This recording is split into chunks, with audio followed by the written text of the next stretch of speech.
Meeting for December 2nd, 2021. I apologize for the slight delay, but it was necessary. And again, I'm glad to see people in the audience and welcome this evening. As customary, we start our meetings out. Oh, excuse me. Before I start, I do know Councilman Day had asked to be excused, but he was going to try to call in. So if we hear anything or if there's any possibilities, let me know. But he also wanted to, the purpose of him being gone is he actually drew out on a once-in-a-lifetime hunt. And that's something he could not control. So he wanted people to know that otherwise he would have been here and that he will try to call in. So anyway, so as customary, we start our meetings out with the pledge and then a prayer. And we switch that up every month. We are now in a new month, and it is my turn. So I'm going to ask the audience to rise and follow me in the Pledge of Allegiance. I pledge allegiance to the flag of the United States of America and to the republic for which it stands, one nation, under God, indivisible, with liberty and justice for all.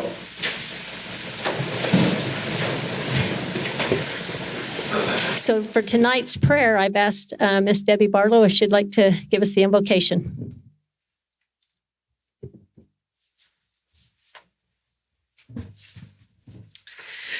Our Father in heaven, we are grateful that we can be here tonight. We're thankful for the freedoms that we have, for the blessings of living in this nation and in the state of Utah and in this city of Layton.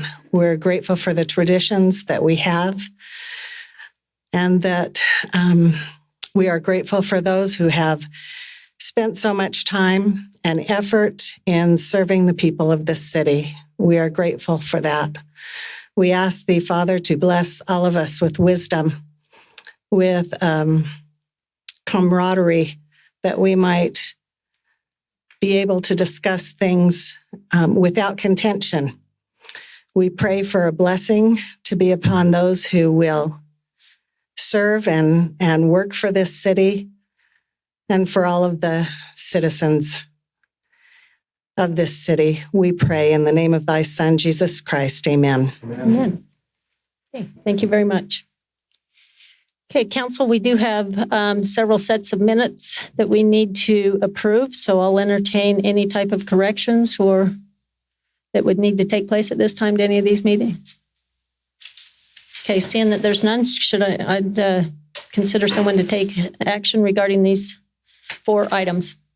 Madam Mayor, I move that we approve the minutes of Layton City Council meeting September 2nd, 2021, the minutes of Layton City Council work meeting November 4th, 2021, minutes of Layton City Council meeting November 4th, 2021, and the minutes of Layton City Council special work meeting November 16th, 2021. Is there a second? Second. Okay, it's been moved in second that we adopt the minutes as written. All those in favor, please say aye. Aye. Any opposed? Okay, thank you very much. We'll now move on to our municipal events. So, Council, do any of you have any events you'd like to bring to their attention? How about some hay rides? When are they coming up? December 7th. I missed the last meeting, so I don't know. They kicked me out. They didn't like my ideas. December 7th. December 7th? Mm-hmm. So they'll be doing the hay rides on the 7th in the parking lot over here by the Little League Diamonds. We used to have hay rides going every weekend, every Wednesday, but now they just do it once. Yeah, it's sponsored by the Layton Parks and Rec. If you miss it, you're gone. And if you miss the lights this year, you're missing something good. It's probably the best. I've seen them forever, and it's probably the best I've seen them. So don't miss the opportunity. I know we have a lot of things in our lives, but sometimes it's good to take an hour and just pretend like life doesn't exist. walk around aimlessly looking for the elf. Yeah, the elf on the shelf that jumps around every night. So in addition to that, I know that December 11th, the Davis Arts Council, did you want to announce that? Okay, they have their concert, the Deck the Halls concert at Layton High School. There are tickets still available, so they're pretty inexpensive. They're like $10. If you want to pay to be on the front row, you can have $35 seats, but regardless where you're at, there's not a bad seat in the house over at the auditorium here at Layton High. So, and like I mentioned, it's a big band feel, so it really ought to be pretty interesting to hear all the classical Christmas music as well as some of the fun kids songs that are done. So, I encourage you to kind of support that program as well. The only other thing I can say is that Mayor and Council, we are going to go around and do our 12 Lights of Christmas again this year. So it's a spontaneous thing. It's very sporadic. And each one of us participate in the selection. So watch for that to come later on in this month. I think that's about it, right? Hope so. Okay. Well, again, thank you for being here. I'll now turn the time. We do not have any verbal petitions or presentations, so I'll move on down to our citizens' comment portion of our meeting. Again, this is a time for you to kind of voice your concerns or accolades. And if you're speaking on behalf of a group, then please state so that I know that and can watch the time. Otherwise, we do ask that you limit your time and be very precise and to the point. So with that, I'll turn the time over to our citizens for any comments.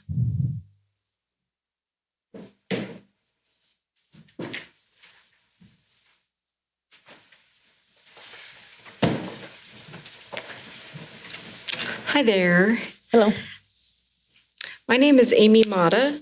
My address is 1174 Milton Avenue in Salt Lake City. I spent the first 18 years of my life in West Layton, but I live in Salt Lake now. And I am a volunteer with the Humane Society of the United States, and I've emailed all the council members a few times about wanting to pass an humane pet store ordinance in Layton. And I want to reiterate that this ordinance would not affect local breeders. Puppy mills think of the large scale agricultural farms with thousands of dogs, and they're mostly in the Midwest. So it would not affect any breeders currently in Davis County at all. And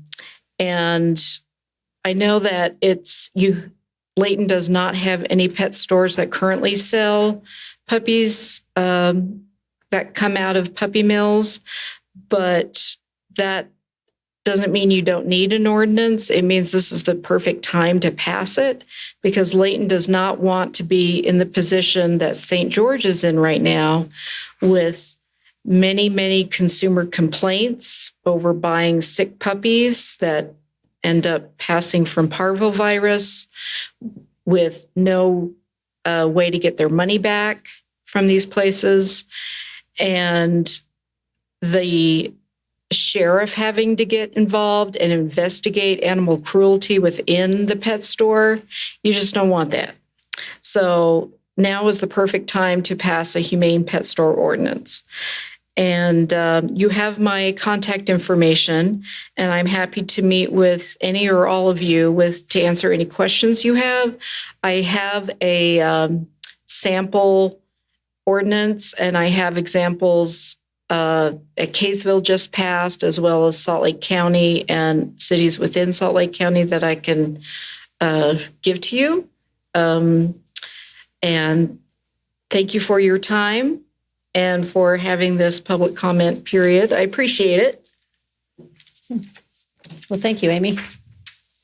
Mr. Crane, would you like a copy of that ordinance just for us to review? Sure, please. Okay. Why don't you go ahead and forward it to Mr. Crane then for us? Okay. Yeah, if you could. Okay, is there any other comments?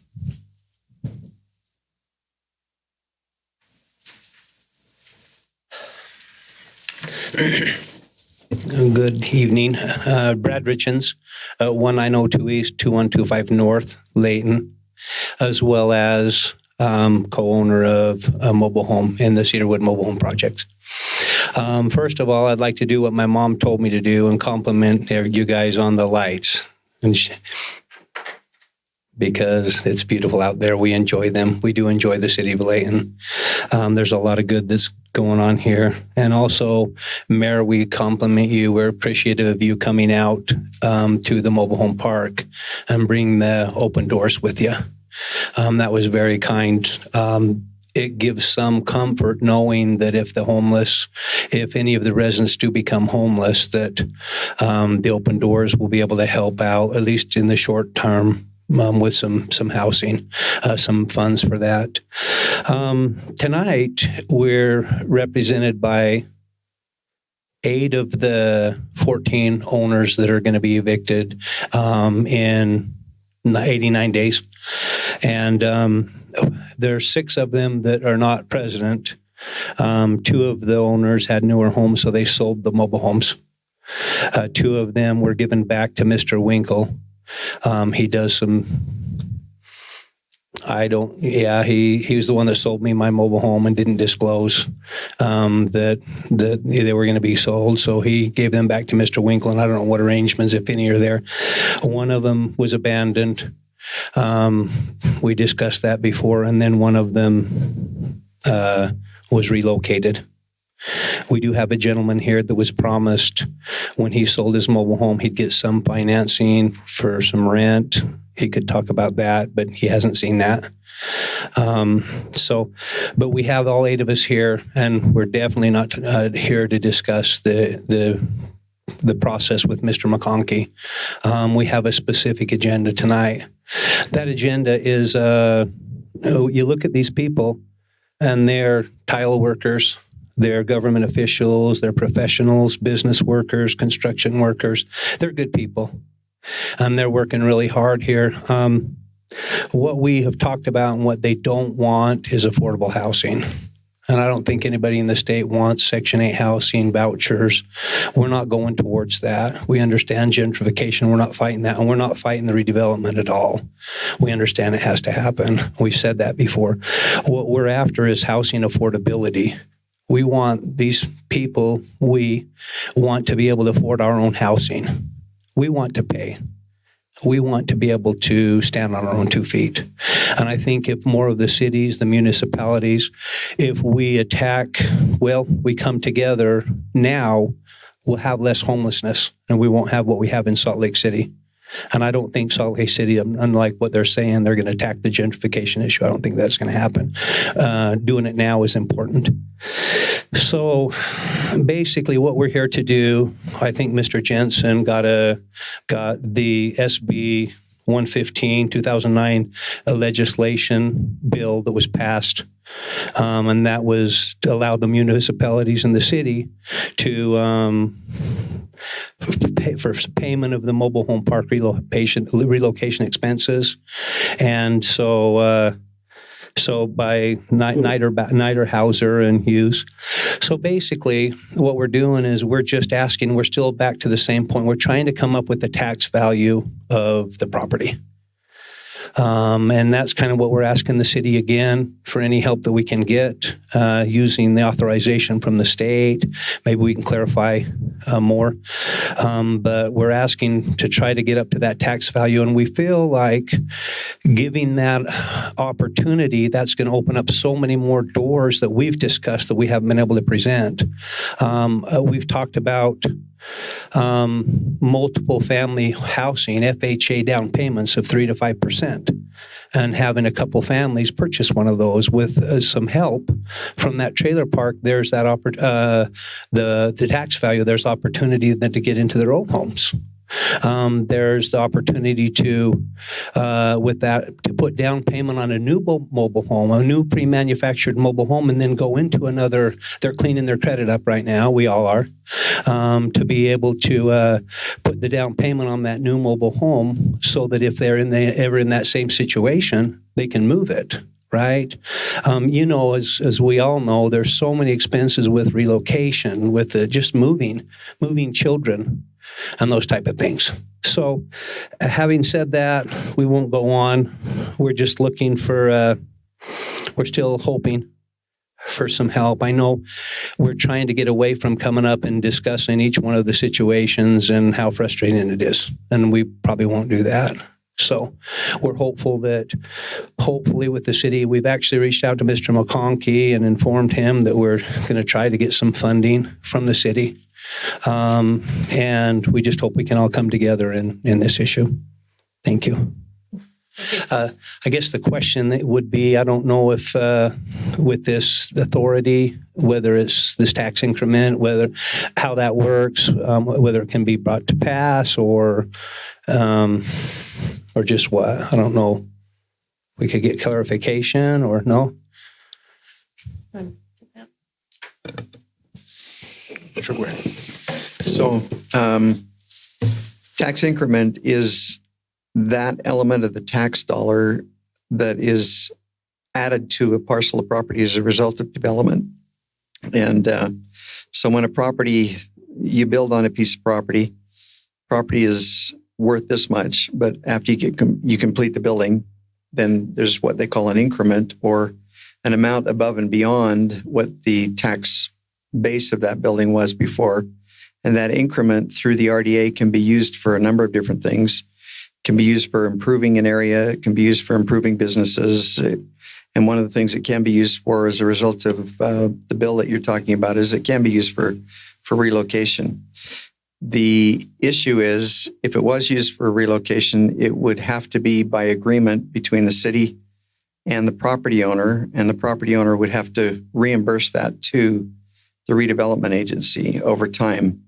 So if the property owner were to elect to make a loan from the RDA, he'd have to calculate that into all of his costs and determine whether or not that was something that he wanted to do. And if he wanted to do that, he could enter into that type of an agreement with the RDA. It would mean that he would take less for something else, less of that increment for something else, but he could, there's a potential of using it for that purpose. So that's probably a brief explanation of how it could be used for the purpose that you're asking about. And so I don't know if that helps. Okay. That's definitely something we can talk, reach out to Mr. McConkey to see if Mr. Winkle could entertain, and that we would appreciate any help that the city might be able to, with that communication. My question is, with the RDA, it appears, I don't know if we're for sure or not, but it appears as though the RDA or Mr. McConkey has received the $400,000 to help purchase one piece of property, and then another 400 and some odd to help purchase another piece of property, so that they could all be developed together, which makes sense. But so that they could all be developed together, and I don't know, in light of that, if that might give some motivation to maybe try to give back to the displaced, to this displaced residents. I don't know if that money was all used, that RDA was money all used for that purpose, or if there's still money there, or that's the question. I guess the question is, was that RDA money used in those ways, or maybe that could help? I don't know. Mayor, would you like me to answer it? Okay, so there was some money that was that the city gave through the RDA for the cleanup at the site, the environmental cleanup at the site. There was a lot of environmental cleanup that had to occur because of the types of businesses that were there before, and the money that was given, the money that has been given so far has been used towards that cleanup.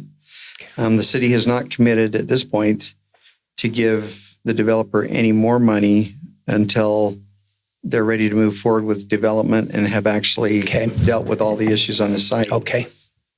Yeah, I guess through the RDA minutes that we were looking at, it appeared as though the RDA money was with one of the holding companies that Mr. Winkle had, and he was, the $400,000 and the $420,000 to purchase Bill's Comfort Systems, as well as one of the other pieces of property was helped by the RDA. Is that happen or? Those are all things that Mr. Winkle would be entitled to use that money for. Okay. Okay, so I guess my question is, I just didn't know whether the money was already there and spent to purchase that, or if we still had some of that availability is, I guess, the question. So, and then the other question would be the tax deferments and the tax abatements. That tax deferments, if the tax deferments occurred for years now, I know, and maybe the city is trying to pay back some of that to the school district, but the tax deferments that Mr. Winkle has received on that property, does he have to pay that back? And is that going to impede him being able to help us if he has to pay those tax deferments back? Or, Mayor, would you like me to answer that? Yes, Okay. proceed. So the deferments that you're talking about are part of the increment that I told you about a little bit earlier. okay, That's really what has been deferred. The school district doesn't take some of its increase in tax dollars as a result of the improvement of the property. So they would defer taking the increase that they would receive normally from a project that increased in value and increased in taxable value. And so that's the deferment you're talking about. Yeah. There isn't an actual tax deferment on the part of the school district. There's just a determination by the school in order to increase the viability of an area, particularly like the downtown area. It would be the school foregoing the collection of the additional increment, not the tax dollars they normally get off the property, but the additional increment. So that would. So it's fair to say that Mr. Winkle already has things that he's going to have to be paying back. Yes. So it might affect whether he could or would help us with the displacement problem with this legislation. Yeah, that's his. That is his determination as to how he borrows and how much he borrows. And yeah, I would just advocate that if the city can reach out to try to help, that would be greatly appreciated. Thank you. Thank you very much. Okay. Yes, thank you very much. That's good clarification on both sides. So, okay. Anyone else?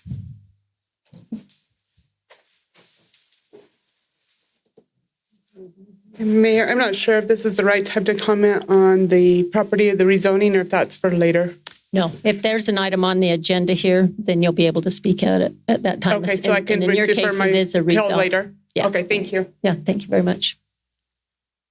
Okay. One more comment. Hi, I'm with Miss Mata right here. My name is Laurie Mata Eccleston. I'm a Layton resident. I live at 1426 East, 525 North in Layton. I also volunteer for bailing out Benji, and I just wanted to second what she's trying to do.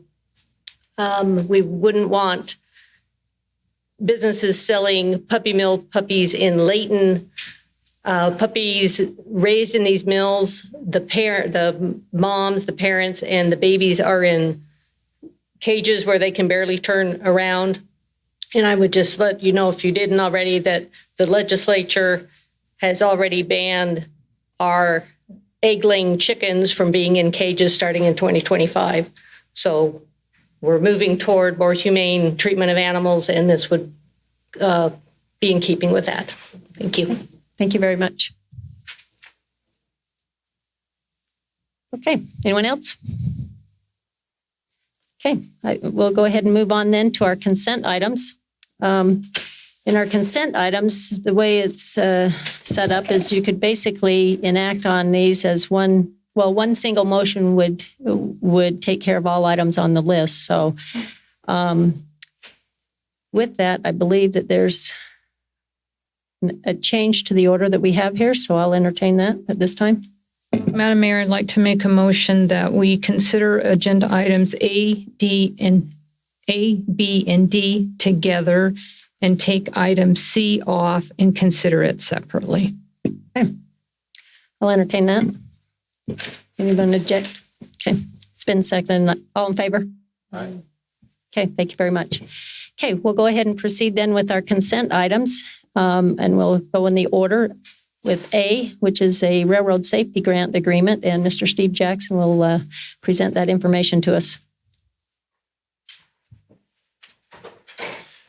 Thank you, Mayor and Council. It's good to be here tonight with you. Before you, for your consideration, is a railroad safety grant agreement with the Utah Department of Transportation for improvements to the railroad crossing located at 2200 West, Resolution 21-53. This resolution authorizes the execution of an agreement with the Utah Department of Transportation for improvements to the railroad crossing located at 2200 West. And it allows the city to make some needed improvements for pedestrian safety on this crossing. We had a project a few years ago to try and make those improvements, but due to some of the requirements to implement that, the costs were fairly extensive. My staff has been working vigorously to try and find some additional funding for that, and the Department of Transportation has authorized $250,000 to go towards this project. So staff recommends that the council adopt and ratify Resolution 2153, authorizing the mayor to execute the railroad safety grant agreement with the Utah Department of Transportation for improvements to the railroad crossing located at 2200 West. Are there any questions I can answer? I'll go ahead and entertain some questions, but I do want to say thank you for looking for those additional dollars, and I appreciate all of our staff doing that. So make sure you pass that on to them. Thank you. Okay. So being one that frequents this particular crossing with the trail and stuff, what are the thoughts on how that can be improved for the safety of those that are utilizing that? So currently the sidewalk from the north and the south both terminate on the west side right before the tracks. And so the plan is proposed to continue the sidewalk through that crossing with the same safety features that you see at most of the other crossings, with the gate and the jogged pedestrian access, but there will be a plan for actual sidewalk for people to use. Right now, you have to leave and go into the roadway, which is fairly narrow in that section. And so it would be widening out the railroad panels and then putting the sidewalk in a place that would improve that safety for the residents that use that, but only on the western side of the road. The eastern side has a lot of challenges as well, but we wanted to have at least one side of that crossing that had full sidewalk on it. So, any other questions? Council? Thank you. Okay. Thank you very much. Okay, we'll move on to item B, which is a material term of the acceptance of a national opioid settlement. And I believe Mr. Crane is going to enlighten us on that one. Thank you, Mayor, members of the council. Resolution 2154 is a resolution that essentially authorizes the city manager. And the reason for the city manager being authorized is because he is the individual that the federal government has been emailing back and forth on this, and they require that same individual to sign the agreement. But this is an agreement, kind of a class action settlement agreement, that all of the city, or that a majority mass of the city have to buy off on in order for this to be able to come to fruition. And this would entitle the state to receive so many dollars in compensation for the wrongs that were done by two companies that were involved in the opioid pharmaceutical business. And so this would be a settlement of that. Those dollars will be spent on assisting in treatment and assisting in counseling and other aspects of dealing with the opioid crisis. And it is a crisis. We truly believe that. Our officers deal with it every single day. And so with that, we believe that this is a fair settlement. Nothing can compensate for everything that has occurred as a result of these narcotics being on the street. But this goes a long way to bringing things together so that we can provide the assistance we need for those individuals that have been involved in this and have been the victims of it. Yeah, so we recommend approval of it. Okay, thank you, Mr. Crane. Council, do you have any questions? So political subdivisions that could render or take on these litigations on their own, that's basically what this is. So if some jurisdiction in West Virginia or Kentucky had a outsized influence on other areas of the state, they could take the litigation on their own? Yes. Is that what this is for? Okay. And I believe there are probably some that are so large, that they may look at doing that, but principally it would take a lot of money and a lot of time Right. to do what the majority of states have accomplished through their AGs. So You gave us a number earlier as far as the amount of states are involved in this. Do you want to share that number? they're requesting that 44 states join together. That would be enough to be able to move this forward. Thank you. Okay. No other questions? Let's go ahead and move on then to item number D, which is an annexation request. Mr. Chad Wilkinson's going to share that with us. Thank you, Mayor, Council. This is let's see if we can get the mouse to work here. Steve, I might need you to advance that for me.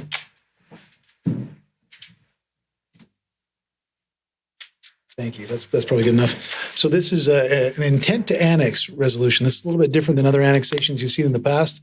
The state code related to annexation allows us to consider an annexation of a peninsula. The peninsula is defined in state code, what that constitutes. This particular area meets that definition. It has to do with the percentage that's already surrounded by an incorporated territory, both either within Layton City or another surrounding city. So this particular parcel, about 2 acres, meets that definition. What this means in terms of process is it allows the city to consider this annexation in an expedited fashion without going through the normal petition and certification process. We will still provide public notice. There will be a public hearing with an accompanying resolution for annexation once that occurs, but it does provide for that expedited process. The first step, in that expedited process is for the City Council to adopt a resolution of intent to annex. So that's what this is before you tonight, is that resolution 21-52, which would adopt a resolution of intent to annex this peninsula area. The reason for this is that the property owner wishes to build some improvements that will straddle the current municipal boundaries. So we want to bring that within Layton City, so that building can be completely, the improvements can be completely within Layton City's corporate boundaries. So with that, I'd be happy to, we are recommending approval of this intent to annex resolution 21-52. Be happy to answer any questions. So these improvements that are going to be completed will be following the annexation when the annexation is complete. So we've had some of them go forward because of I guess, a lack of information on a previous application that did not clearly show that boundary. But once that was caught, we said we need to not only fix that problem, but also the future improvements they want to do. Okay. So this is the intent, but can they finish those before it's been fully annexed? They won't be able to finish. They have started some of those improvements, and we've let them continue that while we go through this process. It is an expedited process, so it won't take as long as a normal annexation. So, Chad, the lot that's adjacent to it is in Syracuse, correct? To which side? North. To the west side, that is Syracuse. Yeah. In the north. So the north is actually still within Davis County. Yeah, it still would be within So Davis it's still County. within the county. Mm-hmm. And that would now be an island. That's a separate property owner. Okay. But that could also in the future be annexed through this same process. Okay. I was just curious if that piece was in Syracuse, why this piece didn't go that direction.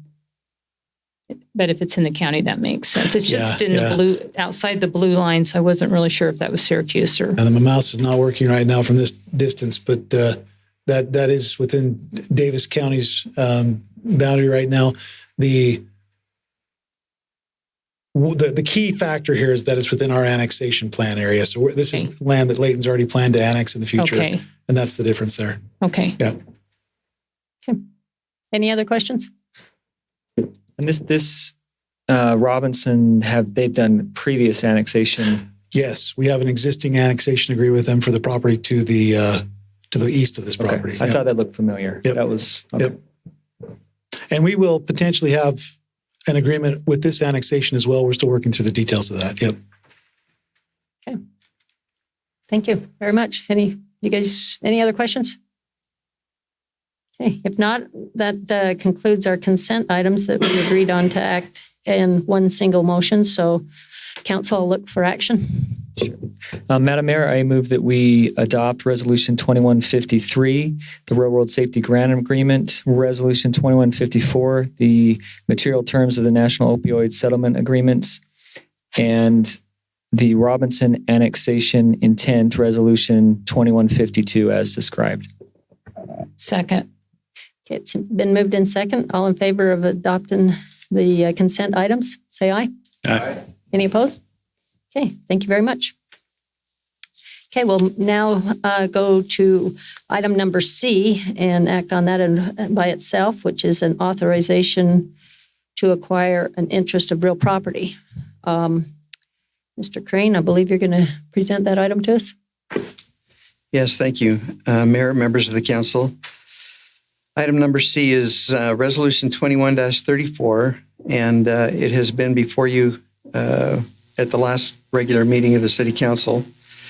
It is pretty much a standard resolution that we bring to the council. The council, in its budget year, determines which projects it's going to complete and what projects it's going to fund. And one of those projects this year was the turn lane at the corner of Flint Street and Gentile. And so this resolution allows staff to continue to go forward. We've already been talking to the property owner, and you heard from the property owner last meeting. It's up to you as to whether you want additional input today from either staff or from the property owner to give the property owner the opportunity to speak, or staff the opportunity to respond to issues that you might have. I think we're prepared to do that. But the sum and total of it is that before we can proceed forward to the next step in acquisition, we need to have your approval to be able to do that. We need to be able to have your approval to go forward and obtain at least an appraisal on the property to determine what the value might be. You'll need to know that. We'll need to bring that value back to you, and hopefully we can come to an agreement with the property owner by the time we do bring it back to you, so that we can bring back to you a prepared agreement for settlement on the property. If that is not the case, the ultimate and step that none of us want to take as cities is the use of eminent domain to acquire the property for the use that has been indicated to you in the resolution. So it is entirely up to you. You've pulled it down off the agenda because I know you do have concerns. I know you do have a desire to listen to what the owner of the property has to say. I know that you've probably been educated more this last 2 weeks on the property and on the significance of the property than you probably have been at any other time. And so it is entirely up to you as to how you move forward, but staff would request that you allow us to move forward and to get an appraisal, to negotiate with the property owner, and to try and come to a conclusion for a value of the property and also for just compensation or proper compensation to the property owner for the property. Okay. Thank you. Council, I know that we were given some additional information here this evening, so I'm sure that warrants some additional questions, which we're willing to discuss now. So I have one, Mayor, for Gary. This is authorizing a negotiation, and if negotiation fails, eminent domain. Is there a way that we can authorize negotiation, and if that fails, then it fails? Yeah, you have the right to do anything you want relative to the acquisition of the property, and you can give us the instructions to proceed forward with attempts to acquire the property. As was pointed out last week by the attorney for the applicant, that if you take eminent domain off the table, there's no use for them to proceed forward with any further negotiation. I think that's what I heard from the property owner. You may want to confirm that today, but I can tell you this, that we will do everything possible that we can possibly do to acquire the property through negotiation. any use of condemnation must come through an additional approval from you. I must come to you and I must say, we would like to file in condemnation. And you must say, go ahead and file in condemnation. So really, by approving this resolution, I'm telling you that I need to come back to you for permission to do that anyway. But this allows us to go ahead and proceed with negotiation. And the reality is, even if you were to tell me that you didn't want to consider eminent domain right now, the city always has that power. They always have the authority of eminent domain. So that the applicant will tell you and the attorney will tell you that that is always hanging over the head of an individual who owns property that is needed for some type of public purpose. And it's the only way that cities sometimes are able to get things done. The state is able to get things done, fortunate or otherwise. But so what I'm saying is, yes, we'll do exactly what you tell us to do. But on the outside, you don't take away your own agency to be able to implement eminent domain if you have to, because you can always bring it back. It's always there. And so nobody's going to do anything until you tell us to do it in that regard. I don't know if that helps or makes you feel more comfortable or makes you feel less comfortable sitting up here, but know this, that you're the ones that will have to make that decision. This resolution is not going to authorize me to go down and file an eminent domain on this property. It allows me to proceed forward with negotiation on it, get an appraisal, bring it back to you. Okay. Council, does anyone else have any additional questions? No? Okay, I will entertain, should the property owner want to elaborate on anything, but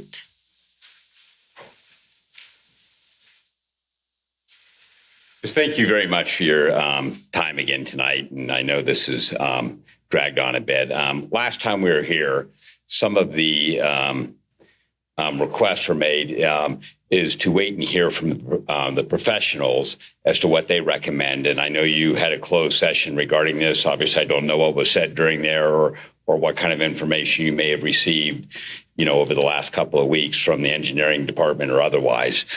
Probably, I guess it's been about 3 or 4 months ago when this process first started. We actually engaged a professional, Mr. Jason Tuttle. He's a licensed engineer. We had him perform a traffic study. I mean, I've seen no traffic studies whatsoever that suggest as to why this would be needed. And we'll let Mr. Tuttle address it. But his findings are that the intersection was performed satisfactorily. This is not needed at this time. Again, and I'll let Mr. Tuttle go into the details of that. But we would ask that this be put off until the West Davis corridor is complete. We can see what's needed. We also understand, I've heard recently that there's going to be a new lighted intersection at King Street, and I guess the extension of the road through to Layton Parkway. That may also have a very severe impact as to whether this is or isn't needed. Obviously, Mrs. Barlow does not want this. She doesn't want the road that much closer to her home, the impacts it's going to have, the difficulty in accessing her property. So no, we do not want this. We don't think it's necessary. We don't think it'll solve a problem. We think the impacts on Mrs. Barlow will far outweigh any benefits to the traveling public that are using this road. What may save, a few seconds here and there, I don't think offsets the impact to Mrs. Barlow. But let me have Mr. Tuttle address it, and please ask him questions you may have. But he is a licensed engineer. He did perform this study, and it does not show that these improvements are necessary. Good evening, Mayor and City Council. My name is Jason Tuttle. I am a licensed professional engineer. I've been involved with land development and traffic studies for over 20 years. This is my first time at Layton City, although I've been at dozens of cities across the state. So I'm happy to be here. When Mrs. Barlow and Mr. Mansfield approached me, my first question was, well, has there been a traffic study done? I'll be happy to review it. You'd think that kind of thing would be done. And they said, well, we have a plan, but we have not received a traffic study. So we did our own. We counted cars for 4 days, 2 weekdays and a weekend for 13 hours every day to determine the peak hour, and then analyzed the peak hour, and every approach and turning movement is at a level of C or level of service C or better. Now, that's kind of a traffic engineering term, but you may have heard it before. They kind of grade the delay in letter grades, so to speak. A is good and F is really bad. So every turning movement is level of service C or better, and that's during the peak hour. Most of the day, it's far better than that, B or even A. So based on my findings, it's really not necessary. The turning lane is really not necessary at this time.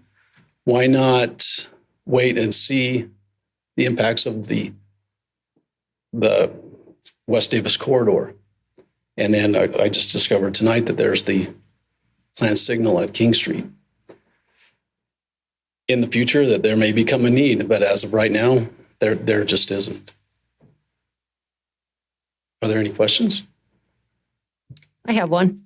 Yes. So you said that you're an engineer, traffic engineer, and you obviously did the exact study as it sits today, but then do you calculate any type of future movement or impact that would have concerning growth? I did the existing configuration without the turning lane, and then I did it with the turning lane. And there is an improvement for those who want to turn right. It goes from level of service C to level of service A for those who want to turn right. So there is that. I mean, you add another lane, it's going to increase the capacity. I did not project into the future. It's just there are so many unknowns. To do something that, I mean, it can be done, but it'd be very expensive, and that kind of thing shouldn't be borne. The cost of that shouldn't be borne by a landowner. Okay. Council, do you have any questions?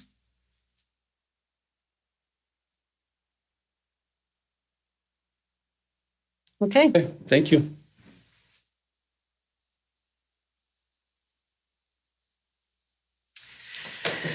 I'm glad I can educate you on this property. I would be happy to educate you on other properties in Layton that have historic value. My property is mine for now, but it has been owned by the same family since before Layton was a city. Now that's really an interesting thing. And it will continue to be owned by the same family for many years to come. I am sure that one of my children will live in that home. As a result, I feel like I am a caretaker. I'm not an owner. My responsibility is to make sure that this property is taken care of well, and that I make sure I do all that I can to protect it. I'm not moving in 5 years. This is where I will stay and where I have been for 33, 34 years. Because of its historic significance, I hate to see Gentile made more busy and increase the traffic.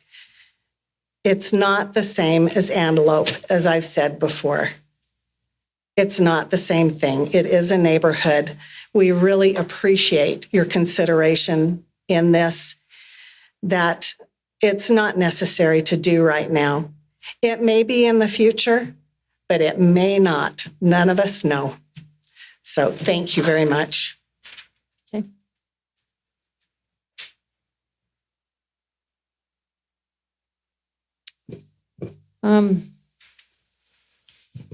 Mr. Jackson, would you mind coming up and speaking just so that we can share that what possibly the impact would be when the light, because I understood it's been brought up here that there's an additional light that's going to go in, and what the how that's going to impact the property or not, or the value behind the additional light.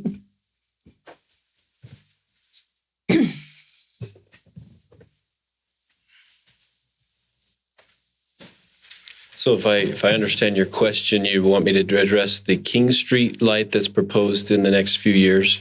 Yes.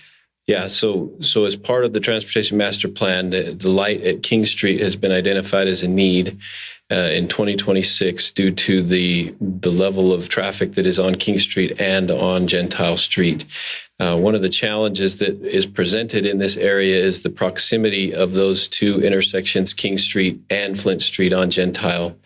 It's roughly 750 feet in between those two intersections, and so in order to make a signal work at King Street, the signal at Flint Street has to be working optimally in order to not have them conflict with each other. We would obviously have to time them and coordinate them correctly, but it will be a challenge to be able to make sure that one doesn't overpower the other or vice versa and make things worse. So we feel like a combination of both the King Street signal and this right turn lane pocket will allow us to ensure that the King Street signal won't have traffic from Flint Street backing up into it, as well as allowing the traffic on this road to continue to flow the way it needs to into the future.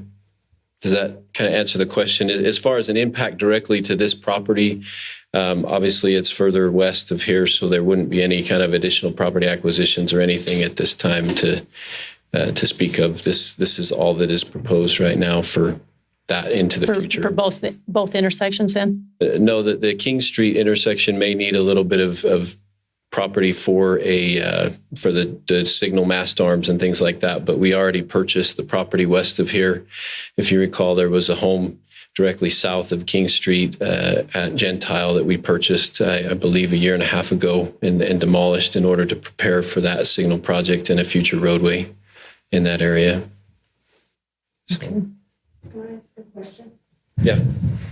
If that traffic east to west is constantly flowing through Flint and Gentile, and the light is stopping there at King Street, that traffic will back up, and people making the left-hand turn won't be able to merge in those peak hours.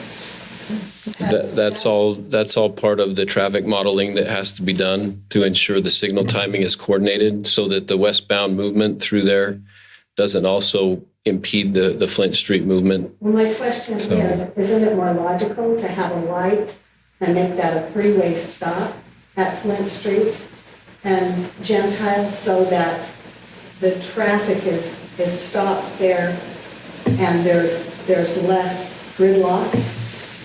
Not necessarily. The traffic information and the modeling that we have, there's a major concern with the westbound traffic backing up at Flint Street due to the volume of traffic that's using Flint Street. And so in order to prevent any possible issues east of Flint Street, like the school, as we've all talked about, we don't want to have any issues with the school crossings there. We feel like between this intersection and the King Street intersection, there's got to be a lot of engineering and modeling to make sure that both signals function together and don't cause that backup. But in order or stopping that westbound movement at Flint Street was a very heavily studied issue back in 2010 when that was put in. And the reason it wasn't stopped at that time was because of all of those concerns with potential backing east of this area. So, Steve? I'm wondering about that becoming a real problem back in. We are too, and that's part of why we're looking at both of these projects together as kind of a cohesive, upgrade or repair, whatever you want to call it, to this corridor so that we can keep the traffic moving in this area. Steve, so our Mr. Tuttle's models didn't really project towards the future, but our models do. Is that correct? That we have projections about the traffic study that was done with the Layton Parkway North subdivision was one of the two that was done, and it did project out into 2024 and also into 2040. In addition, it's based on the Transportation Master Plan, which is all the way out to 2040, and the Wasatch Front Regional Council also has a very large statewide Wasatch Front plan that projects out all the way into 2050 as well, with traffic demand modeling for this area as well as the whole city. Okay. So. And it would it be correct that our transportation master plan is greater than the West Davis corridor?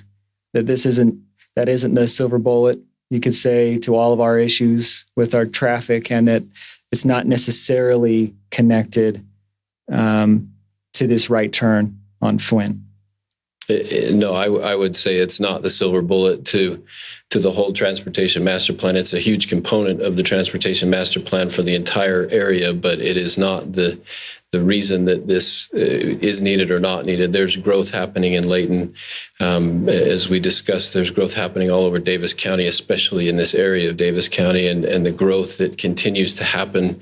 We'd love to build roads way before growth gets here, but sometimes that's just not possible. And so in this particular case, we feel like this has been looked at for several years, if not 15 or more. And we're at a point where we feel like it's necessary, and the recommendations are that because of the traffic modeling that was done and the impacts that we're seeing, that this is a needed improvement. Without seeing Mr. Tuttle's models, can you give kind of a summary about why you feel our models that you've showed us and that we've seen would be superior to something that Mr. Tuttle would have? Again, I don't know Mr. Tuttle, and I haven't seen his studies, but I do know that when we do a traffic study, we have standards that are required to be followed, and these traffic impact studies require very specific things to be looked at, from existing conditions to conditions with the project being built that is being proposed, and then as well as surrounding areas. We take a look at the area again, all the way down at the hospital.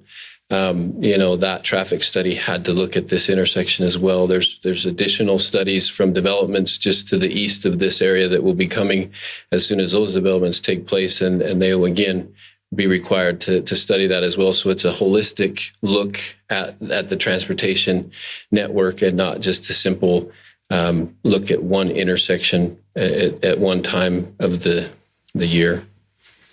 So. Mayor, may I? Sure. So, Steve, one of my questions last time, or one of my concerns, was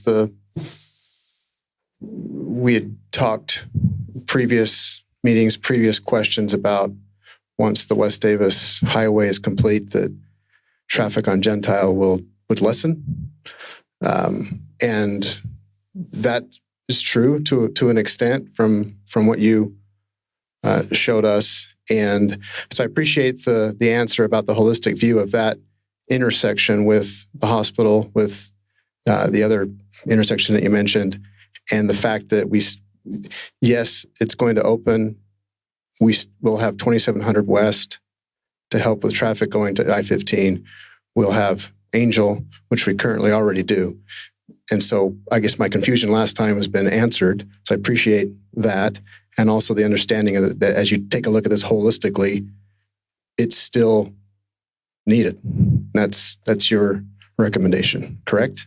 Yeah, we feel like this is needed. And again, as Alex has mentioned numerous times, we don't do projects that we don't feel are needed, and especially a project we can respect the historic nature of where this is and the intent of this roadway. But at the same time, from my opinion, my expertise, what I've seen in the traffic models and the impact studies that have been done, this is a necessary improvement that we really have pushed down the road quite a bit. I mean, in 2010, when the signal went in, this was on the design drawings conceptually, and then it was removed because of the concerns that it wasn't immediately needed. And so, again, yes, I agree that it is needed, and this is the time we've asked for it. Again, it's up to you to make the decision whether we do it, but that's where we're at right now. Thank you. Any other questions, Council? Mr. Tuttle addressed those comments. Sure. And Can I make a comment on this as well? okay, so this is not a public hearing, just so you know. I mean, if it's a public hearing, then we'd allow anybody to comment. This is just a consent item, so we're just dealing with just the property owner. Okay, thanks. So one of the parameters that we look at when we analyze an intersection is the queue length. And at the time I did the study, I didn't know that there was going to be a new road at King Street. I thought that we would have a study up here on the board, and so I didn't bring a copy. I can't recall exactly what the queue length for the vehicles traveling eastbound is when they stop at the stoplight, but it's well under 700 feet. As I recall, it's in the ballpark of 200 feet, which would indicate there wouldn't be a conflict between the two lights, traffic backing up from Flint Street to King Street. Again, I haven't looked at the whole thing. That's a very expensive proposition. I would just ask the gentleman, do any of the studies, and I'd love to see them, have any of them looked at parameters such as delay and queue length, which at this intersection? Yeah, absolutely. They both looked at delay and queue length. The average queue length that they were indicating when they did the study was 400 feet on Gentile and 400 feet on Flint Street. One of the studies actually observed queuing of 2,500 feet down Flint Street.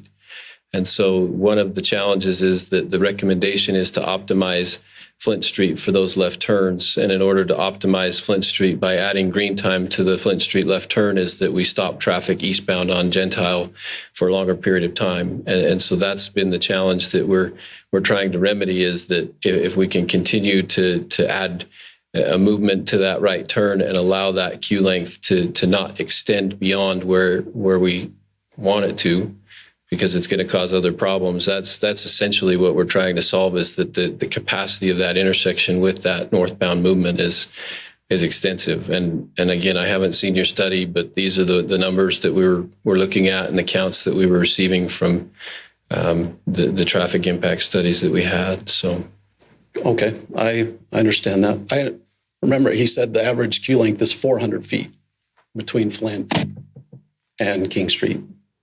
I would love to see a copy of any of the studies. And they're available. They've been available since we, began the discussions. That's their public record as far as I'm aware. So. Okay. Mr. Crane, did you have a comment? Well, it's kind of an interesting proposition. The city never likes to take property. That's not something that any of us like to do. None of us like to go through this pain, right, of having to do this. But the reality is, and I pointed this out earlier, that oftentimes, even if the engineer that is representing the property owner tonight were correct, that the capacities were what he says they are, the city would still have the right to be able to acquire a turn lane for what it would consider the future impacts that would occur. What I hear our engineer saying is, no, we're not even dealing with future impacts. We're dealing with a current problem that exists.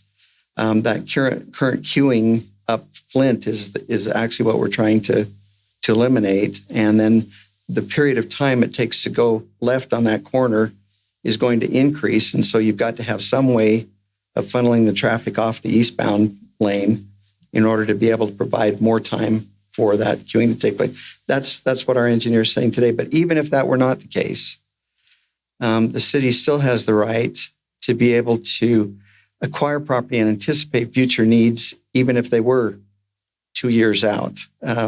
2700 West, we just acquired a ton of property and put in a brand new road at 2700 West.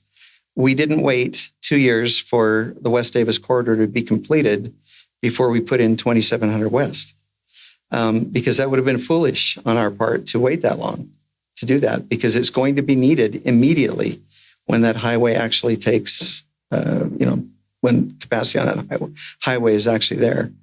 And so I guess what I'm saying is, I think it's wise on the part of the owner to take a look at what the differences in the traffic study, and they're certainly able to do that, but it doesn't make any difference as far as I'm concerned, from a standpoint of whether or not we can do this. We can negotiate for it in advance to be able to prepare for the future, it doesn't make any difference at all to that aspect of this resolution. And so I guess I'm just saying that even if he were absolutely right in what he said tonight, the city council still has the right to plan for the future of this city and to try and make things work. And you've got your expert telling you that this is needed today, and it will be needed even more in the future. And I guess I'll leave that with you. Okay, very good.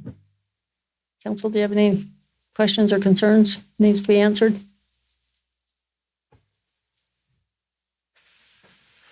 Okay, seeing that there's no more questions or concerns here, I'll entertain a motion on action of item number C, the acquisition of real property.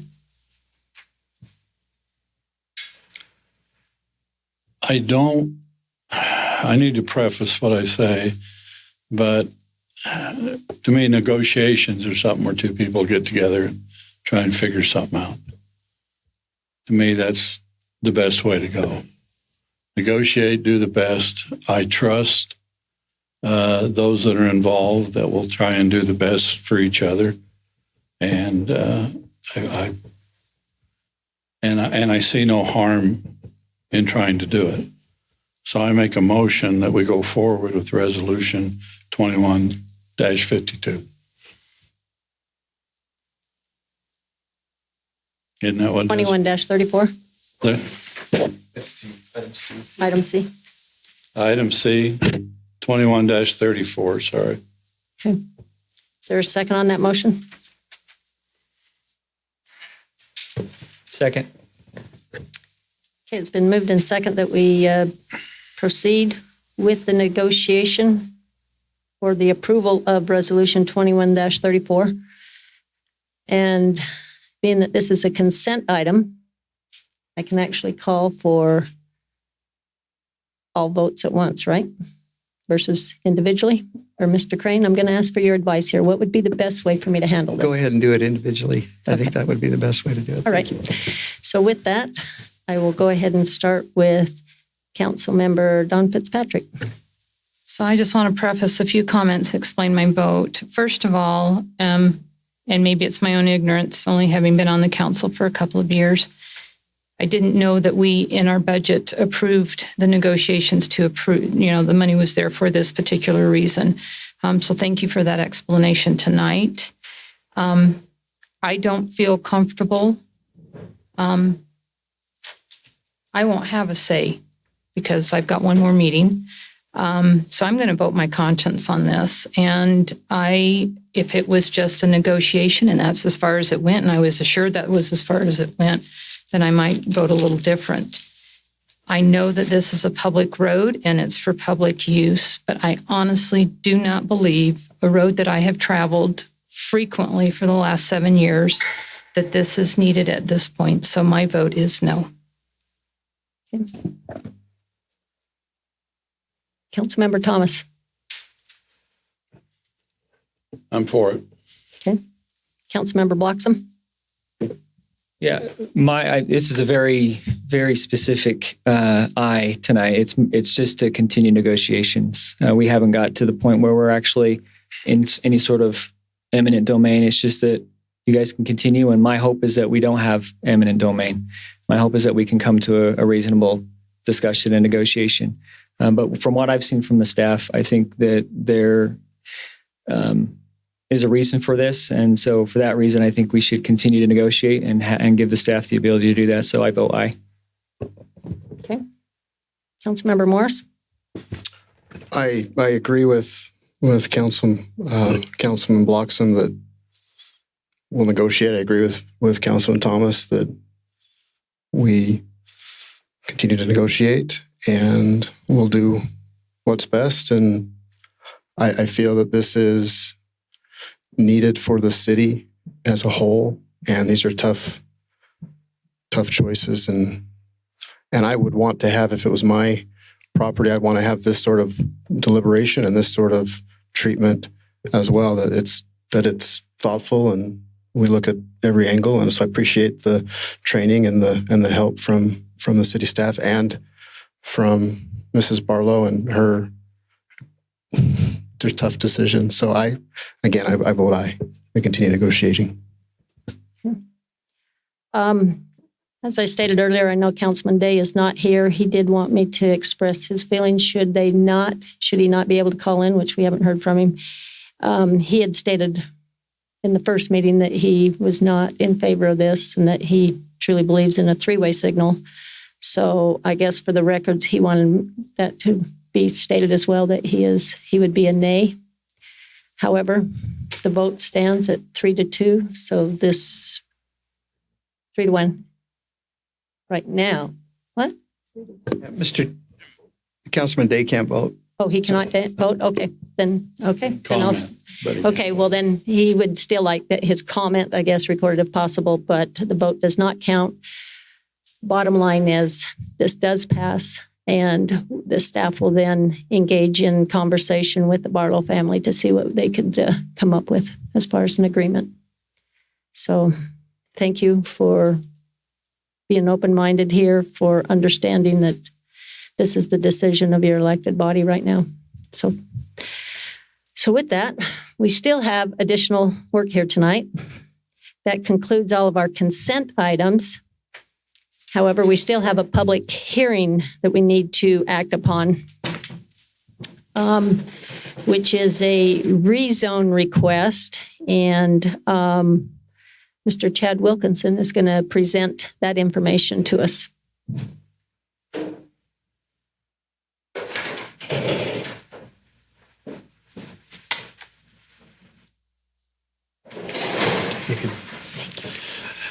Thank you, Mayor, Council. This next item is, as was stated, is a request for a rezone for some property located at 142 South, 2200 West, from agriculture A zone to R110. That's a single-family, low-density residential zone.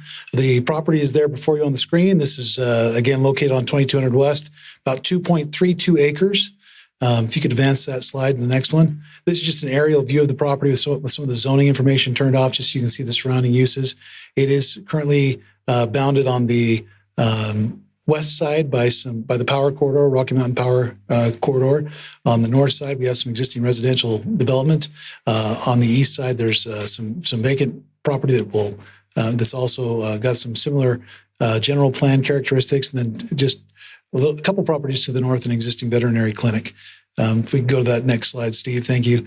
Just wanted to talk just for a moment for the benefit of those watching from home and for those in the audience, talk a little bit about the general plan. So as the council knows, the city adopted a general plan in 2019, about 2 years old now.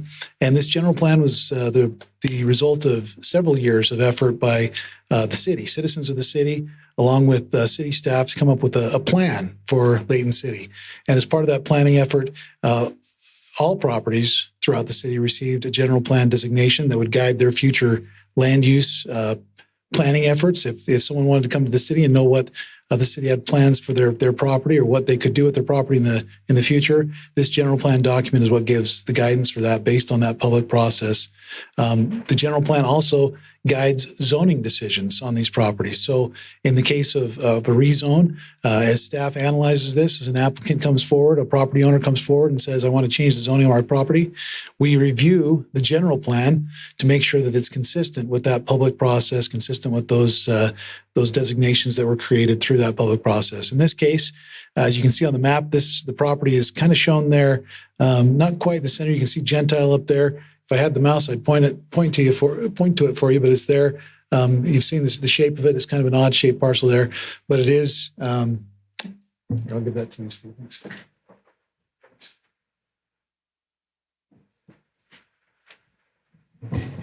I'll just show you the property there, just so you can see that's the low density residential designation shown on that property. If you could go to one more slide.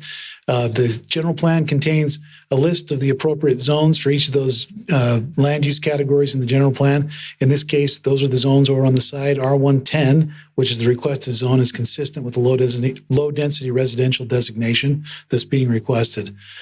So we did take this item to the Planning Commission at their November 9th meeting. The Planning Commission did take public comment, and at the end of that public comment did forward a recommendation to the council to approve the zone change from A, agricultural, to R110 based on consistency with the general plan. Staff would share that recommendation and would again recommend that the council adopt ordinance 21-28, changing the zoning of this property from agriculture to R110. I'd be happy to answer any questions if I can. Okay. Council, you have any questions? Can you go back to the general plan hatch? So just to the south, there's a little tiny triangle piece that's being created because of the power corridor. Yeah, that little piece right there. By doing this, what does that do to that tiny piece of property? That property is owned by Rocky Mountain Power. It is part of their. Yeah, so that would be just part of their power corridor property. Yeah. Okay. Go ahead. Back to just so you got the general plan here. Just to the north is where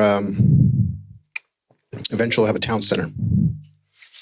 Up. Yes, about a block. And so that's where higher density residential will be located. And the idea is as you go out, there's buffers and lower density out from there. And that's part of this as well. Part of the analysis for this entire area of Layton was to look at those densities. And you're absolutely right. This is considered a low density zone. It's not in one of those town center cores. So yeah, that's consistent with the general plan. Yes. We get to see the plot. It's not going to be a surprise. There will be a subdivision eventually submitted. That'll be a separate review process. Right. In this particular case, I believe the Planning Commission would be the land use authority on that, so it would stop at the Planning Commission because there's not a PRUD or any special consideration there. So this will come before the city at a future date. I will tell you, we have seen some very, very conceptual plans. The current plan is that the existing home would remain and would be the parcel would be split up into about 3 additional lots for a total of 4. Excuse me. You say 3 additional for a total of 4. Yeah, so it'd be the existing home plus 3. 2 homes already there. Just one. Yep, just one home there. Yep. So it'd be the existing home plus 3. There's some potential for possibly a couple additional lots, maybe up to 6, but because of the configuration of the property, because of its shape, because of its size, there really just isn't potential for a large number of lots on this particular parcel. Okay. Any other questions? If not, I'll entertain a motion to open the public hearing. Madam Mayor, I move that we open the public hearing. Second. Okay, second, all in favor? Okay, this is a public hearing, so we'll now hear from any public comments. If anyone should want to speak regarding this rezone request. If you could, I failed to mention this earlier, but state your name and address. So my name is Robin Waters. We own the property just north of that potential rezoning area at 98 South, 2200 West. As Mr. Wilkinson was saying, on November 9th, the City Planning Commission was presented with the request to rezone that property from agriculture to R110. During that Planning Commission, George Wilson and Julie Pierce both made comments opposing the rezoning. Julie stated that she had been out to the property in question and said she was against the rezoning and provided comments supporting her vote. George Wilson also made comments that the property in question should not be rezoned. He stated that if this change goes through, there's no turning back. There's no way to change it back to agriculture. Tyson Roberts was unable to attend that night. He had COVID, and so he was not able to do there, but had he been able to be there, his vote would have been to rezone this property for the same reasons. Chris Crowder was alternately there. He voted yes, but after the vote had already been made and motioned, he made comments that led to me to believe that he's sitting on the fence.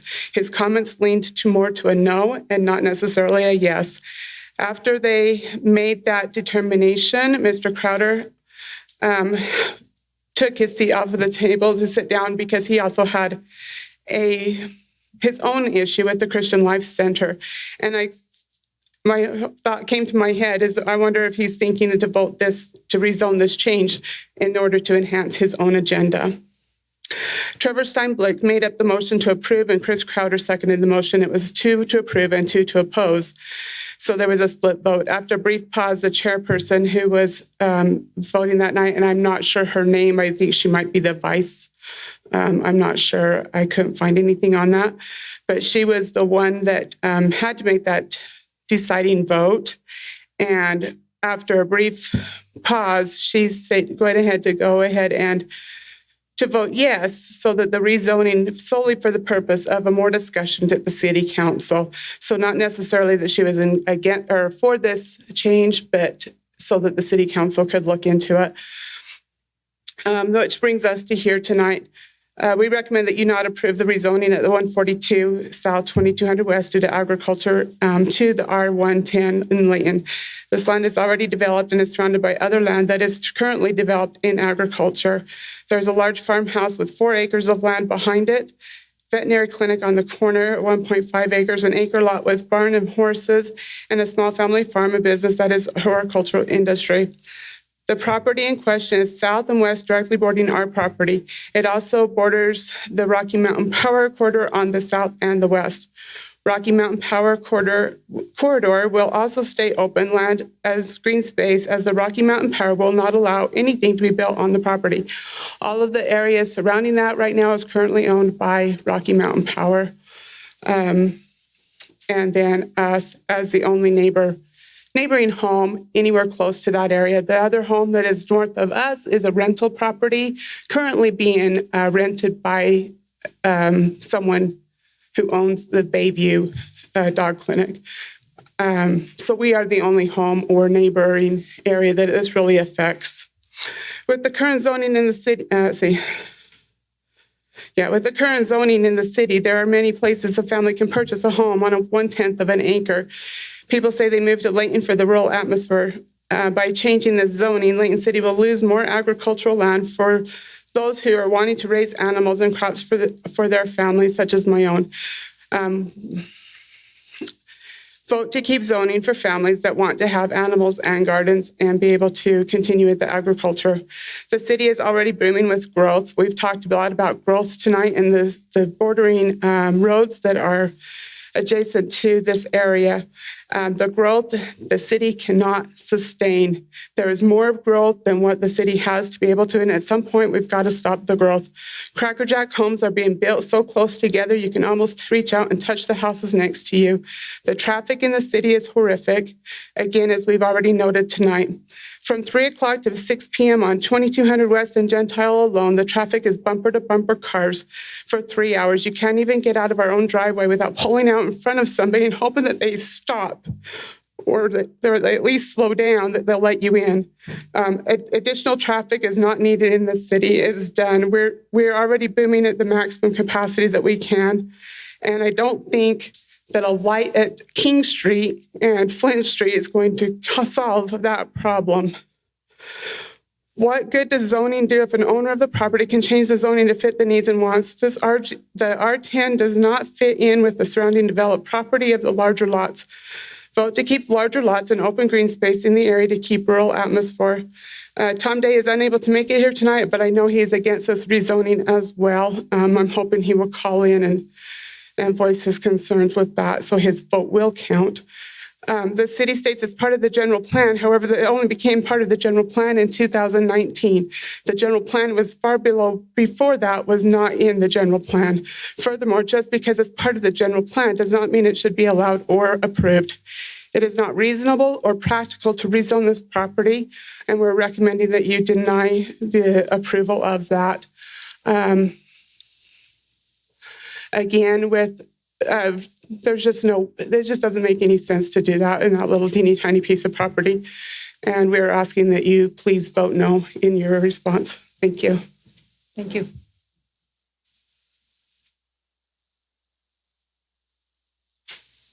My name is Tyson Waters, live at the same address, 98 South, 2200 West.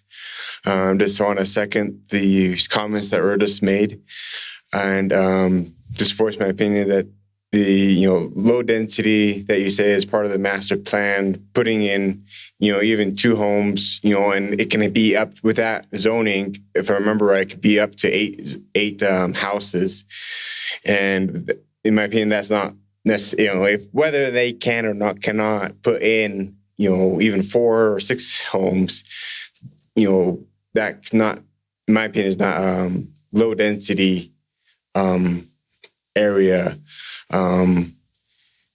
We like to see a little bit more less dense, less homes and bigger lots in this section. As it was explained, it's pretty much already developed by that in that area.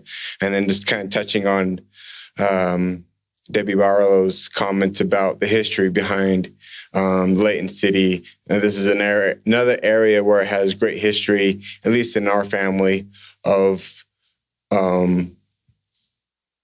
when Layton City, the early days of Layton City, before even Layton City was Layton City. We like to see more of the history staying alive in West Layton. More and more houses are being developed, and that history is slowly going away.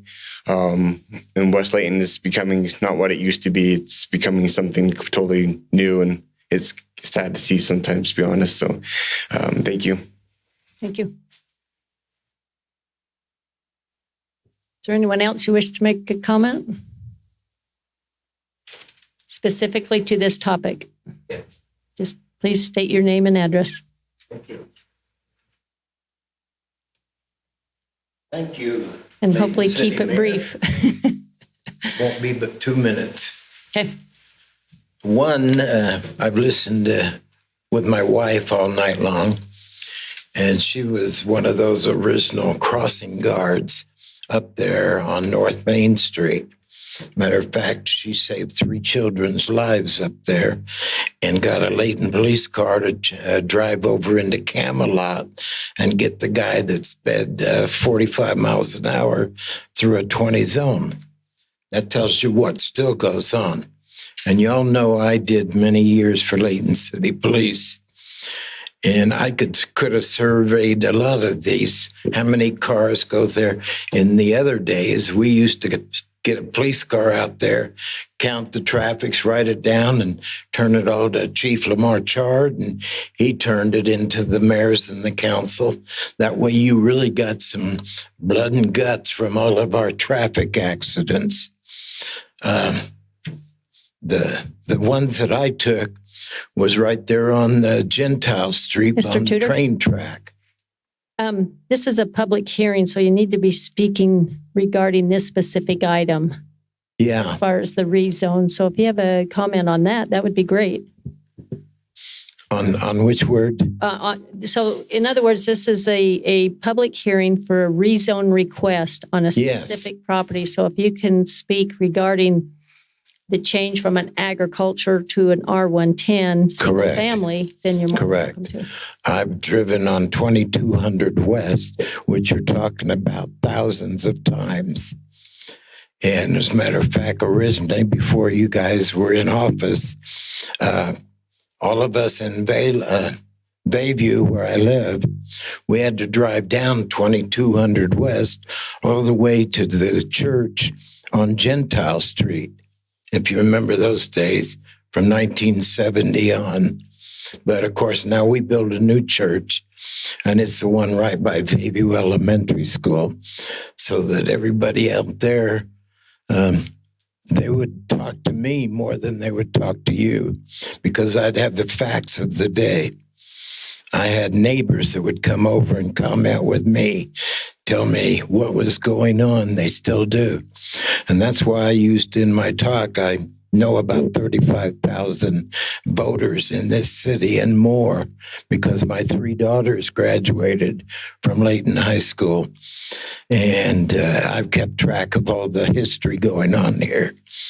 Had one boy racing another boy across the train tracks on Gentile. One got killed, and I had to pick up all the body and load it in for that. So I wanted you to make that safe. there. Everybody knows Gentile Street and the railroad track and how many people have been killed there. It's in our police statistics. Okay. And I was there. So I just wanted to let you know, Gentile Street and 2200 West are really traveled with lots of traffic. That's all I want you to know. Okay, and then the voting is up to you. Thank you. Thank you. We appreciate you being here. Okay, any other comments? Okay, seeing that there's no more comments, I'll bring this back to the council for action of closing the public hearing regarding this rezone request and whatever action you'd like to take on it. Just a point of clarification. Chad mentioned, was he? Okay, there he is. The land use authority on this is the planning commission. So they're the ones that have a couple of the members had or commissioners had questions about it. And it was just mentioned by. They're the land use authority on the subdivision. On the zone change. Yeah, the zone change, that's us. That's why it's here. But if it's approved tonight, then they're the ones that will look, the first ones and the only ones that will look at the subdivision, and they will vote on that. So the concerns that they had about the subdivision happens the planning commission. I mean, that's correct? Yeah, they'll review the subdivision for compliance with Layton City Ordinance. I want to make one other clarification. Please. This is not a 1/10 of an acre zone. It's a 10,000 square foot minimum. That's the minimum. It's a big difference. Yeah. It's about a quarter of an acre, not 1/10 of an acre. So it's a big difference on the lot size that's allowed there. Just be clear for the record. Yeah. The subdivision decision is an administrative one at that point by the planning commission. It is, correct? yeah. They're just looking at the ordinance to make sure it meets all the applicable ordinances, yeah. Okay. So there's not going to be much leeway they have as long as the developer has met our ordinances and the standards that we have. Yeah, but that being said, we do have some really strong standards for our subdivisions, particularly when it comes to access, and that's going to be one of the limiting factors on the size and the number of lots on this property. So, yeah. Yep. The size of this, I guess the shape of this lot is just kind of throwing me a little bit, if I'm being honest. I know that the land use designation allows for R110, just like it does below, even in the ag zone that was, striped yellow and green. It's just maybe just speak to calming some of my hesitations about the size of this and what it will do to the adjoining property owner to the north. If we allow this to be developed in a way that would potentially put 4 to 6 houses on this piece of property. Yeah, I'm going to have, could you go back to that general plan drawing really quick, Steve? I think it's the next one down. The way, yeah.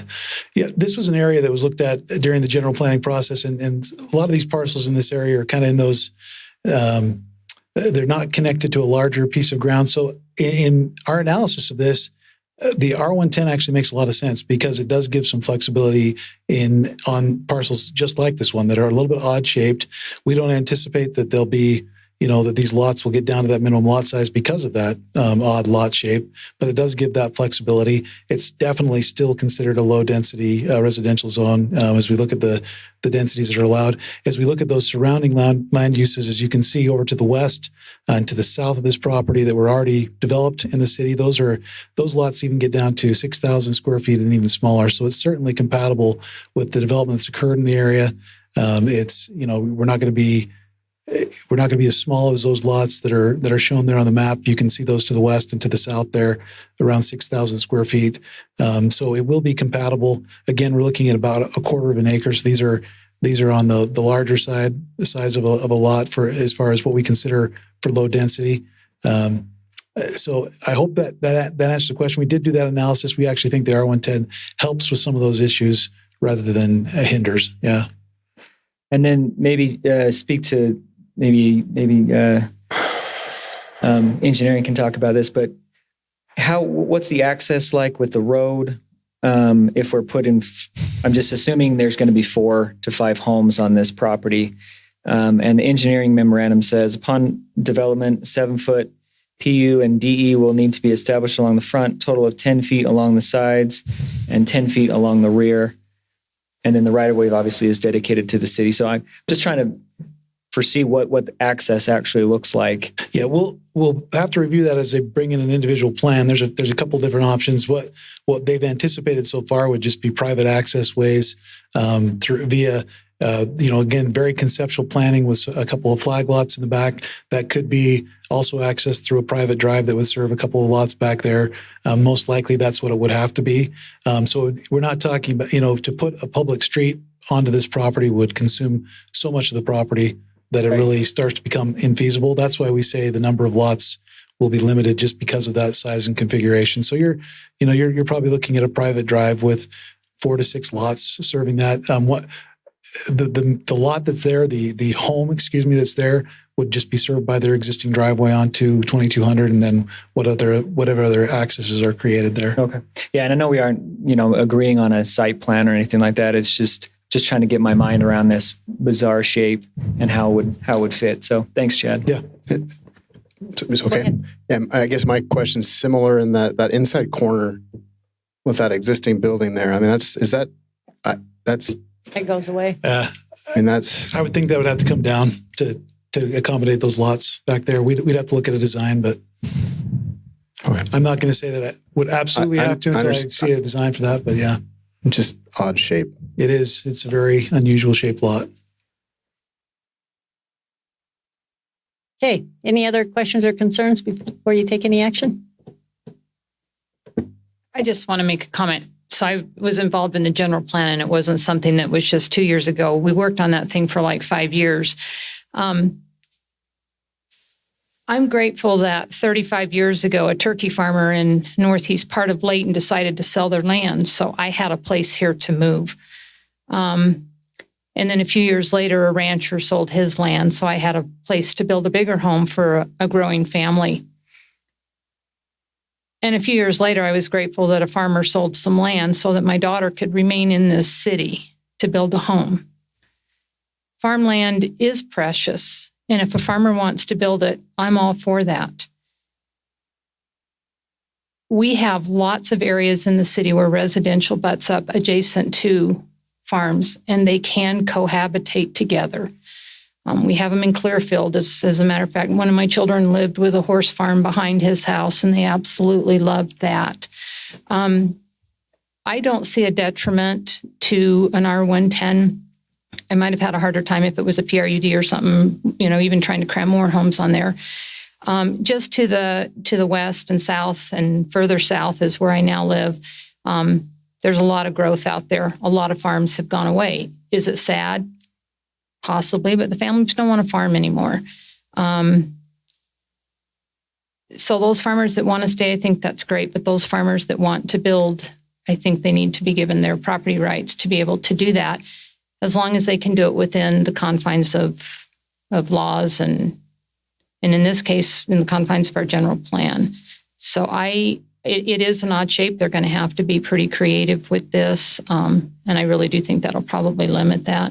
I have good faith that the Planning Commission will do what they need to do on the subdivision review. So I just wanted to say that. Okay. You ready to take action?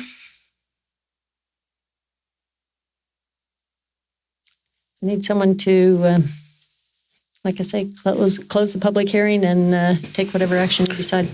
Madam Mayor, I move that we close the public hearing and approve the rezone request, ordinance 2128. Second. It's been moved in second that we close the public hearing and approve ordinance 21-28. All in favor, say aye. Aye. Okay. It's a public hearing. Yes, I need to rezone, so I do need to take a roll call vote. So I apologize there. So I'll start down there with Councilmember Thomas. Yes. Councilman Morris. Aye. Councilman Fitzpatrick. Aye. Councilman Bloxham. Aye. Okay, there you have it. It's unanimous for the rezone request to be approved. Okay, that pretty much concludes our council meeting for this evening, unless anyone has any unfinished business they need to address. I have a question, and it brought to mind when we were presented with our minutes.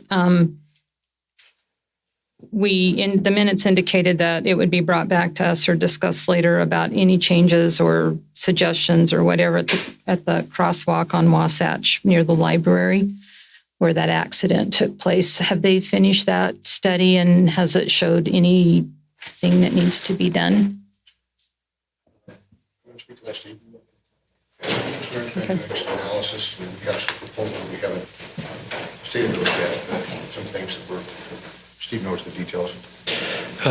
So we have looked at that crosswalk, and we actually had planned a light on Hawthorne Drive that is part of this year's residential streetlight installation project. We understand that Hawthorne is not lit on that side, and so we have a contractor. We're hoping in the next couple of weeks to be able to get a light put in. We've adjusted the location of that light to be closer to Wasatch than where we were originally going to put it, to ensure that all of the lighting is adequate, actually overlit for what we would typically do. We're looking at changing the flashing lights that are there. They're just a constant flasher to what they're called They're called RRFBs, which are the rectangular flashing lights. You push the button and they blink rapidly. They're brighter. They're considered a high visibility crosswalk, even more so than the one that is out there now. So instead of having just a constant flash, we find that the studies are showing that constant flashing eventually becomes so commonplace that people ignore it, and so we feel like putting in those rapid flashers is going to enhance that as well. So unfortunately, with everything in this world right now, everything is on back order. And so we're working with UDOT. Hopefully they'll allow us to purchase some out of their stock. If not, then we'll have to order them, and we're working to do that. And then we're also looking at Lindsay and Fort Lane to do the same thing with that. And there will be a potential reconfiguration of that crosswalk to have it not land right into the center of our fire station's driveway to be able to install that type of a lighting system. So does that answer the question? Yes. Okay. And then hopefully at some point we can also look at, and I know everything's on back order as far as any type of flashing speed, because it seems like speed seems to be the issue, especially over there on Fort Lane. To add to this down the road, possibly? So we're actually doing a study. We just installed those flashing speed limit signs on Antelope Drive Tuesday. I was going to say, those are at the bottom of the dip on both sides. We are. Yes, we put those in. Which is why I brought that up. We're actually doing a study on those. The data that we see and the reports that we have indicate that those don't work any better than a regular speed limit sign after a few months, but we're going to do continual every 3 months. That's at the bottom of the dip? It's yeah, you missed it. You moved too soon. You get real-time data on that, on the speeds? No, but we are going to put some traffic counters out to get some data on that. Okay, because you're going to get some data. And it's not, they're not right at the bottom of the dip. We put them, we put them higher up on the hill so that it would hopefully keep people from, we don't want it to be a drag race down that road. All the time. But they don't just count. So don't go past them and think that you're just going to get to 99. It doesn't work that way. They don't let you do that, and obviously that's ridiculous to even be doing that. But they do.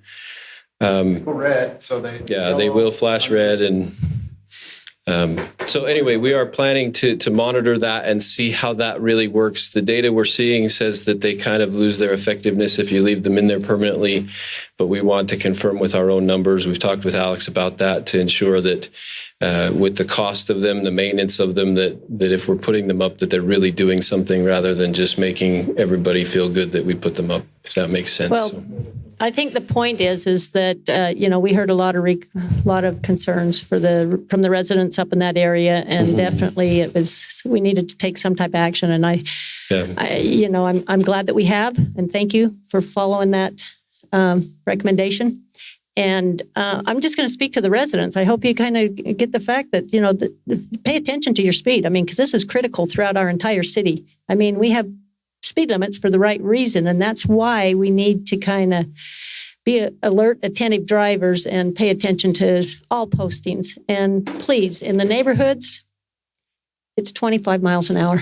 In a school zone, it's 20. And I will hope and encourage everyone to follow that. As it starts to die down, because of the nature of what lights do, if you want to meet with me, I can give you verbiage to put above the sign. We do plan to work closely with the police department as far as enforcement and other things as well. So Yeah, I'm all about that. So thank you, Mr. Jackson. Thank you, staff, for following up on those items. So, council, I'll look for a motion to adjourn. Hey. Go ahead. Second, no. If he's a hey, I'll just say, we adjourn or ho, ho, ho. Yeah. Okay, thank you very much. Ho, ho, ho. Yeah.